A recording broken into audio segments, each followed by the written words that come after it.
Hey, everybody, welcome to the Luxury Side Lounge. This is episode 459.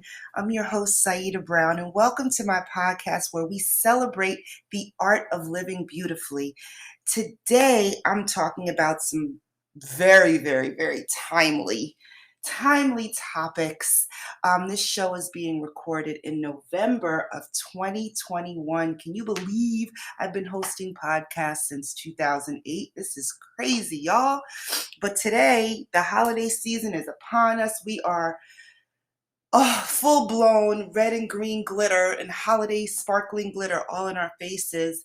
And so I had to think about, what am I doing? What am I giving to my adult children for the holiday season?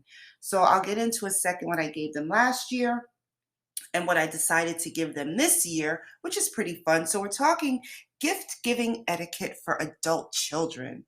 And we're also talking about this new search engine, So this search engine that's actually launching in beta today is designed to help us protect our privacy a little bit more on as we search social media. So let's see how that goes. I haven't tried it. Well, I have tried it in preparation for this show, but it just launched today. So I haven't tried it in the scope of using it every day and seeing actually if it does protect our privacy long term. So I'm excited to try it. I want to bring it to you guys so you can try it, see what it is, and I'll probably do a follow up on this in 30 days.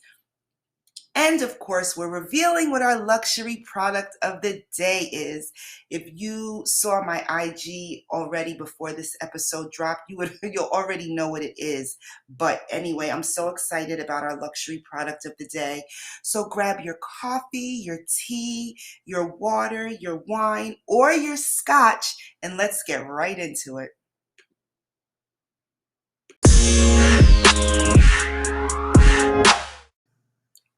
So before we get into gift giving etiquette for adult kids, I want to talk really quickly about this new search engine, you.com.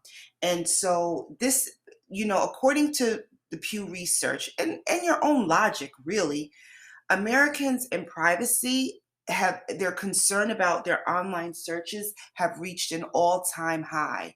And so when we look at everything that we're doing online, we need to understand without question that our content and our search results are being tracked.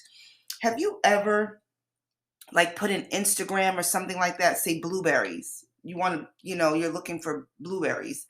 And then all of a sudden you see ads for blueberry pie, blueberry curtains, blueberry shoes. I mean, that's because these algorithms are tracking every freaking thing that we do online. It's the data collection. This is why so many of these social platforms are free, because they're not free. Their currency is your behavioral patterns. That your currency for using Facebook is your pattern of where you went to school, what you like, what movies you watched. I've shared extensively on this show about how my Facebook was hacked and how Facebook sided with the hackers. I'm probably going to do a show once a month on that because I'm so angry behind it.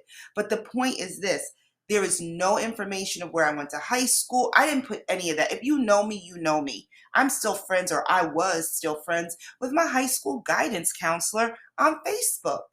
But what movies I like, what's my favorite movies, where I went to school, all of these things about life changes when people get engaged, it just blows my mind how much and I put this in quotes, user generated content, how much of our lives we're relinquishing just so that Facebook can send us a reminder every day of whose birthday it is. It's bizarre. It's absolutely bizarre. But we have to think. A majority of Americans believe their online and offline activities are being tracked and monitored by companies and the governments with some regularity. This is a proven fact. I'm going to actually put some of the stats on my blog, luxuryside.com. So if this is really of interest to you, you can find pie charts. I'm really a left brain, right brain girl. So I'll go from, hey, let's have a cocktail and what's the ingredients in this Cabernet to, did you see the latest pie chart? So, but roughly 6 in 10 Americans believe it's not possible to go through daily life without having their data collected. And this is 62%, 6 in 10 Americans. This is just these numbers are staggering, and this is according to Pew Research, and I have a couple of other sources that are going to be uploaded into the post on luxuryside.com. A majority of Americans feel as if they have little control over their data collected about them by companies and the government. And they're saying the potential risks of collecting data about them outweighs the benefits. So this is just it's staggering. And here's the thing that's even more staggering, that we know this and we still continue to upload content and share our personal information. I recently reported to my state's attorney general, Spectrum, my cable provider. Listen to this. You guys are going to laugh. My friends were like, Sai, you're bugging. This is nuts. So I started receiving mail solicitations for cell service, cable service. All I have is internet. I don't need anything else. I don't want a package. What they do is they'll say your internet is $79.99 a month, but then for $89.99 a month, you can get internet, TV, da da da da. I don't, phone. Nobody has a home phone anymore. And no, you're not getting an extra $10. So they started sending these solicitations. So I actually called and then and said, please stop sending me mail. Done. At the bottom of your bill, if you'd like to opt out, I opted out. I'm still getting mail. Finally, I reported to my state's attorney general that I was being harassed by Spectrum. And about, I'd say a week and a few days later, I received a call from Spectrum. Hi, Miss Brown, we received a complaint. That I'm like, yes, I keep telling you, stop sending me stuff. I don't want it. I have the service that I want. I don't want you mailing anything to my house, because here's the thing. All of that mail that you throw away, people that don't shred that stuff, that leaves you open to identity theft. Maybe I'm a little paranoid, Men in Black, whatever it is, but I don't want that. Send me my stuff digitally.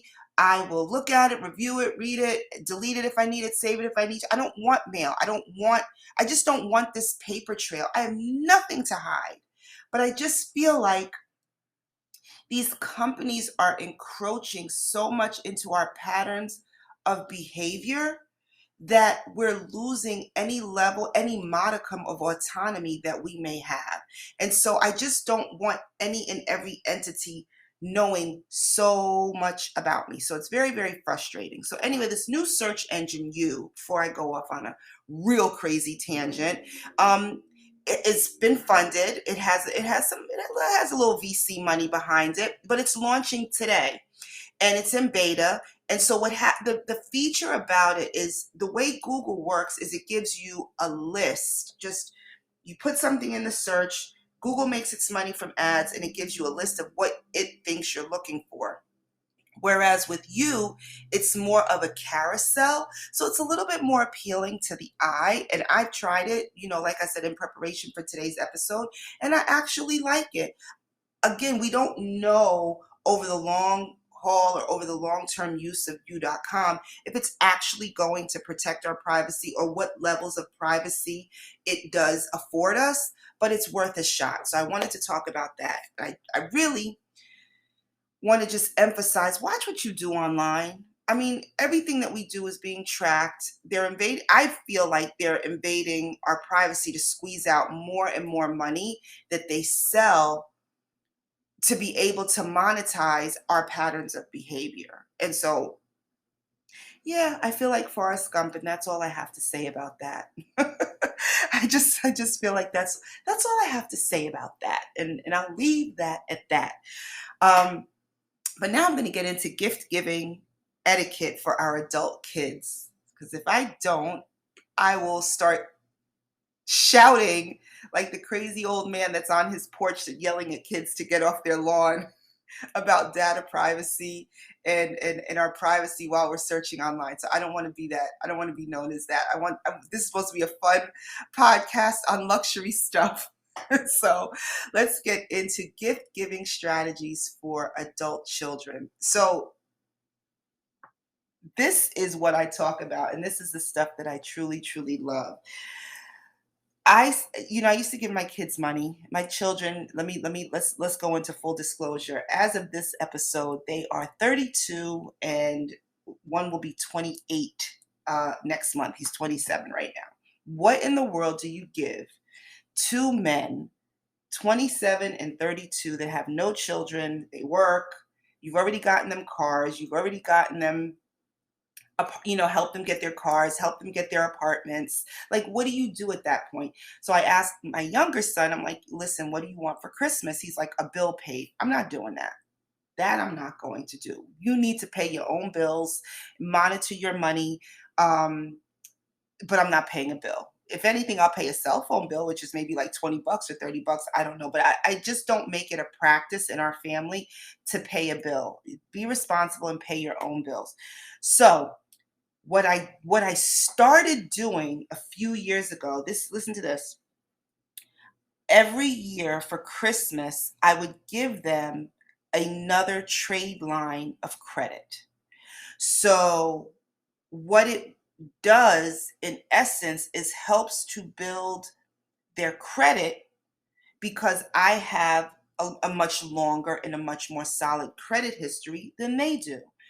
And so each year I have in the past gifted them with a trade line of credit. So as a result of this pattern, my children's credit has gotten much better over the years. It's taught them to monitor their credit better, be more vigilant about their credit. They don't have the cards. I did not give them the card associated with that account, but I just added them as an additional user. So now on their credit reports, it shows they may have had an American Express or a Discover or a Visa or a MasterCard for 10 years, 8 years, 7 years, 5 years. And, based on the credit limit, it really helps build their credit. So now we're at the point where I have gifted them almost every trade line of credit that I have, because I've been doing this for a while. So now I'm thinking about, what do I give them this year for their gift? And so many of you who have been watching the show, following my blog Luxury Side, knows that during COVID, I started getting my teeth, well, we have to go to the dentist anyway, but my teeth, I noticed as I was approaching 50, I wanted to really straighten my teeth. But in order to straighten my teeth, they had to do other preventative work that I didn't know. I didn't know I had a wisdom tooth that was below the gut, like all this stuff, right? So they had to do all of these other steps before they could even do the Invisalign installation. So I said to them this year, I sent the text message. This is November. I sent it probably in the beginning of October. I said, listen, for Christmas, I'll do your dentist, whatever you need to do at the dentist, make the appointment and I'll pay for it. And so I don't know if that's going to be our new tradition or not, but dental coverage is a gift. A lot of insurance companies and insurance medical policies don't include dental. And then if they do, the dental coverage is very thin, or it's sparse, or it only covers cleanings. So I said to them, listen, make your appointment, get your teeth cleaned, get a full exam. Now, this is something that they may be doing anyway throughout the year, but as a mother, I just don't think so. Kids don't, in their 20s and maybe in their early 30s, like my other son, I don't think they're doing it. I just don't. So that's my gift to my adult children this holiday season. So if that is not within your purview, or adding a trade line of credit, here are a couple of other things that I think you may want to give your children for Christmas that may be fun, that may be exciting. One of the things that my mother did, and I said it at the top of the show, is my mother used to take my children on vacation. This is when they were growing up, right? So my gift, her gift to me would be to take my children on a vacation. So maybe you can take your adult children, their girlfriend, their spouse, I don't know if they have children or not, on a family vacation. Consider renting a home for a week. You can go to vrbo.com, Airbnb, or something like that. And it doesn't have to be for the holidays. Listen to this. If you take a family vacation, it doesn't have to be right now. It's in most places in this country, it's cold, unless you want to go to Aspen. That's super fun. But maybe plan something for like the spring, for April or May, or for next summer. This is what my Christmas gift is to you, an all expense paid to Jamaica. I don't know. Pick a place. Iceland, for all I know. I don't know. Fiji. I've been to Fiji. Fiji is beautiful. I loved it, but that is a I had to take 3 planes when I went to Fiji, and I lost days. Just days were missing, like some movie or something where just days get missing out of your life because of the time difference and the planes. But maybe take them on a family vacation, and then each person can have something fun. One person is responsible for the games, one person is responsible for the food, another person is responsible for the activities, another person, like, make it fun. A family vacation is a super super amazing, I feel, gift to give. It probably wouldn't work for my family because we are all alpha people. So we would end up in an argument as we do every holiday season. So that doesn't work for my family, but it may work for yours. Um, how about funding a retirement account? You feel me? The annual contribution limit to a Roth IRA is currently $6,000 a year for those who are under 50 years old. I'm not saying just write a check for 6 grand, but listen to what I'm getting ready to listen to this.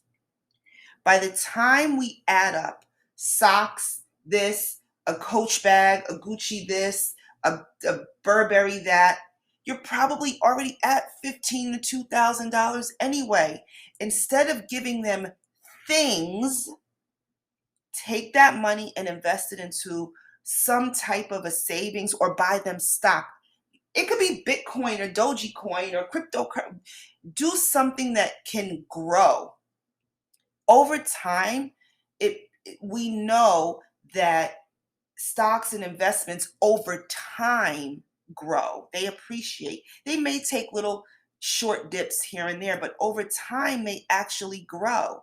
So consider, maybe get them 100 shares of Amazon stock or 10 shares of Amazon. Like, do something for their future, because what that does is helps your children, your young adult children, see past today. My older son called me yesterday and told me he just got a promotion at work and more money. And I said, do me a favor, please don't buy anything. Oh my, I am. I'm like, oh my God, has anything I've taught you resonated? Have you listened to anything that I've been saying for all these years? So he's getting a raise and he already has the money spent. That's what young people do. But as they get a bit older and start making more money, consider more of maybe a matching system than an outright gift. And that's probably what I'm going to do with him. I'm going to ask him to send me a percentage of his check once the raise kicks in, and see if he'll allow me to invest it for him. He may not. He doesn't have a wife and doesn't have a girlfriend, doesn't have kids. So we'll see what happens. Another option is an annual gift giving strategy. And all of these tips are going to be on luxuryside.com. So you can definitely, if you're missing any of this, you don't have to worry about writing it down. It'll be on luxuryside.com. But if you have enough resources to take care of your needs during your lifetime, consider an annual gifting strategy. Right now, what happens is the IRS allows certain, up to a certain, I think it's $15,000 if I'm not mistaken. Each parent can gift up to $15,000 as long as it's not exceeding the maximum per year amount without incurring penalties. And so there's no tax. Currently, every individual has a lifetime giving allowance of 11.4 million. And until you exceed that, there's no tax on any gifts. So it doesn't have to be like most of us. I can't just here's $11.4 million, but you can give 1,000, or if your budget for your kids is 2,000, or I'm going to give 1,000, I'm going to give 500. Buy them something really nice for 250, and then invest the other 250, and then put it in an account and say this is our annual gifting account, and then next year give them another 250, and then next year give them another 250. One of the things I did for my son's birthday when he turned 30 is I opened up a self-lender account for him. And so what happened with self-lender, they give you a loan, but you don't get the loan, you don't get the proceeds until the term of your loan is up. So I got him for his birthday a 1-year gift. So I made the payments every single month. And then at the end of 1 year, when they dispersed the funds, that was his birthday gift. And so what it did was it was in his name. So that added a loan trade line to his credit. I paid, I think it was like 85 bucks or something like that every month. And then after a year, he got like $1,000. That was his birthday gift that year. And so you can maybe open up a self-lender account. So that way during the year, self-lender has one where the payment I think is like $45 a month. Then next year they'll get $500-600. That's a nice little cash out. But over the year, over the course of a year, you've actually helped them build their credit for $50 a month. We're not going to feel that. And that's spread out over the life of the whole year, instead of going out and incurring credit card debt to buy them something that they probably don't even need. Another gift could be paying for education or medical expenses. Maybe they want to get another certification. Maybe they want to get another license credential. Maybe they want to get another something to help them enhance or grow at work. That might be a good opportunity. It might cost you a couple $100, but it's still going to be something that's more tangible than going out and buying a gift at Saks Fifth Avenue or something. And then, of course, you can give stock. The hardest part of this strategy is knowing if your children are in the 12% tax bracket. I would recommend get with your financial or tax advisor. Most of my listeners, the demographic of my listeners, have a financial or tax advisor, or they're at the place in their life where they need one. And that can help determine the amount of the gift without forcing the recipient your child above the 12% tax bracket. Remember, any gain may be taxable at the state level, but not necessarily at the federal level. So these are things that you can do, gifts that you can give your children through the holidays that are actually, in my opinion, a little bit more meaningful than just, here's a check, let me pay your rent for the month. Like, make it something that forces them into the space of long-term thinking. So that's my thoughts on that. And then my luxury product of the day, ta-da, is Will Smith's new book, Will. I'm super excited to read it. It arrived today from Amazon, and I'm just excited. Will Smith has never written a book before. This book is over 400 pages. And let me just say, it's not 400 pages in like a size 16 font. This is a full book. And you know how celebrities put a bunch of pages in the middle of the book that are just photos? He really, maybe I've skimmed through it, 10 pages of photos. I mean, this is a powerful book. The one thing, when I opened it, I read from back to front a lot. I'll start at the front just to see, and then I start from the back, and I kind of read between back to front and front to back. He opens with this story about building a wall, and I've heard this story. He's told the story many, many, many times. So I'm really hoping that the book doesn't rehash a lot of stuff we already know, but I think it's, for 400 pages, it can't possibly be every story he's ever told. But I will say this. In the story that I've heard him share countless times, he talks about how over the course of a summer, his father made he and his brother build this wall. And he says they never started out to build a wall, because if you start out to build a wall, the goal is the wall. He said they start out by laying the brick the best way they can, the most carefully, perfectly laid brick ever. And at the end of that task, now you have a wall. And so I've heard him say that story many, many times, and that is the opening few pages of the book. So I'm really super excited. Our luxury product of the day is Will Smith's new book, Will. And I hope that it brings joy and fulfillment into my life, because Will Smith is such, from what we can see as a person, a lovable, complicated, smart, cerebral person. And I think we can learn a lot from him. I've never met him, but we're always a few degrees away from anybody that we ever want to talk to. Very quickly, before I wind this down, I remember one of my clients years ago was on a TV show, 30 Rock. And every year, NBC would fly all of its talent out to LA for a party and, to celebrate the launch of the new season. So I'm at this party, this event at this palatial estate tucked away in the hills of California. And all the black celebrities were there. I'm not going to start getting into names, but just a lot of really the A-listers of black people on television and film. And as they were all leaving, everyone's like, "Hey, are you guys all going over to Will's house?" And I'm like, "Oh my God, I wonder if they're talking about Will Smith." You don't want to seem goofy, right? And so they actually were talking about Will Smith. And unfortunately, we booked our flight to come back to New York at a time where we were unable to go. And so I'm looking at my client and I'm like, "Yo, you think we could change our flight real quick?" But we already had checked out of the hotel and this and like, it would have been too much of a production. But that was my one opportunity where I would have been able to go to Will Smith's house. And the funny thing is, I can't imagine they would have been like, "Oops, stop, you can't go." Once you're in a room with with people of that caliber, there is no separation. We're all one, because if you're able to receive the invitation, get past security, da da da da, and we're all sitting there sipping cocktails at this and enjoying fun foods and light bites at this palatial estate, you've already been vetted. There's no further vetting. And I just remember everyone's like, "Hey, we're all going over to Will's house." So that was my opportunity. If I could do things over, I probably would have just tagged along and went to Will's house too. But I'm just super excited to read Will Smith's new book. Yeah, I'm really excited, and I'll let you know how that goes. There's just a lot of follow-up. I'm gonna follow up about this search engine you in 30 days, and I'm gonna follow up with you all about Will Smith's new book.